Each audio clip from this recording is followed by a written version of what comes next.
Hey guys, it's me, Justin Jackson again. Hope you're doing well. So, in my second blog, I wanted to concentrate on the word confidence. And I know in my regular blog, what I did was I just took three of my public speaking textbooks. I had a lot more than that, and there's a lot of consistency in terms of how it tells you to overcome anxiety. And obviously, when people take public speaking, one of the main reasons they dread that class is because of that anxiety and the fear that they have before taking that class, and sometimes while they're taking it the first week or two. So I know I'll put a lot of things in that blog about how to try to overcome that anxiety that you could be feeling. In fact, when I teach the class, I spend a lot of my time early on doing lectures. And in one of my lectures, I tell my students what I want verbally and non-verbally, what I expect.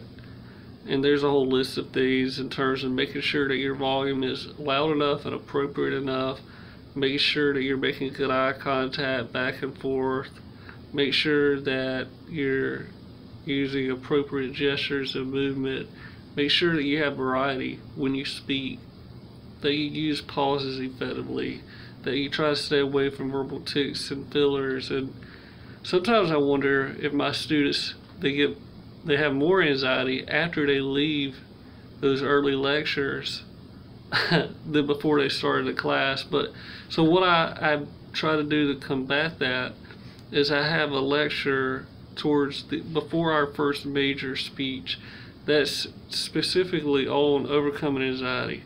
And ways to do that, and there's a lot of ways, and again, some of those I included in that blog. But whether it's keeping it simple, seeing your classmates as your friends, having a rhetorical purpose, crafting around that rhetorical purpose, there's a whole list of things. But at the end of the day, it comes from within. It's one word. If you missed that lecture, or if you told me you wanted to boil all that down into one word, I would tell you confidence. Confidence, confidence, confidence. I can't stress it enough.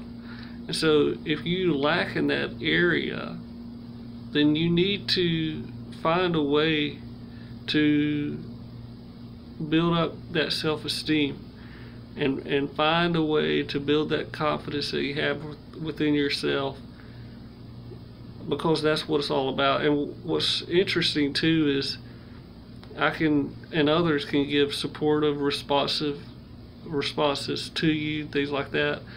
But you have to believe that you're going to be successful, that what you're saying is important, and that people do care and they do want to listen, and that sort of thing. Of all the speeches that I've seen a lot over the years. I don't think, no, there has not been one time where I've listened to a speech and I said, man, they did everything that I wanted pretty much. I mean, they had the nonverbals and the verbals down, they had a good topic, good content, but I really thought they were lacking in the area of confidence. That doesn't happen. In fact, it's the other way around. Confidence is like a good tan or a good makeup, in that it really hides technical flaws that all of us do. So, there's a thin line. You don't want to be arrogant and cocky, but you do want to be self-assured. You do want to have that confidence.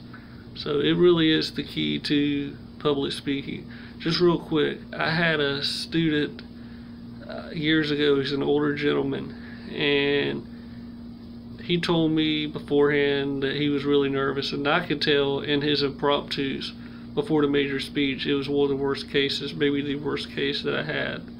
And one of the things I told him that is, for that tribute speech, choose something that you know a lot about. So he did his tribute speech on the Pittsburgh Steelers, and it started off really choppy, and he had a lot of pauses, and obviously he was really nervous. But for about a minute, I don't think he said anything. And as a class, We didn't say anything, but when he looked up at me, I was sort of nodding my head and smiling as if, you can do this. I kind of gave him a gesture, keep going, you can do this. And it took him a minute, but when he looked back up, I mean, he was on the ball, and he gave us all this great information on his tribute to the Steelers. He could tell you all the history. It was awesome. It was a great recovery. So I wanted to share that story, and I wanted to share a little bit about how it all goes back to confidence as it relates to public speaking. Thank you.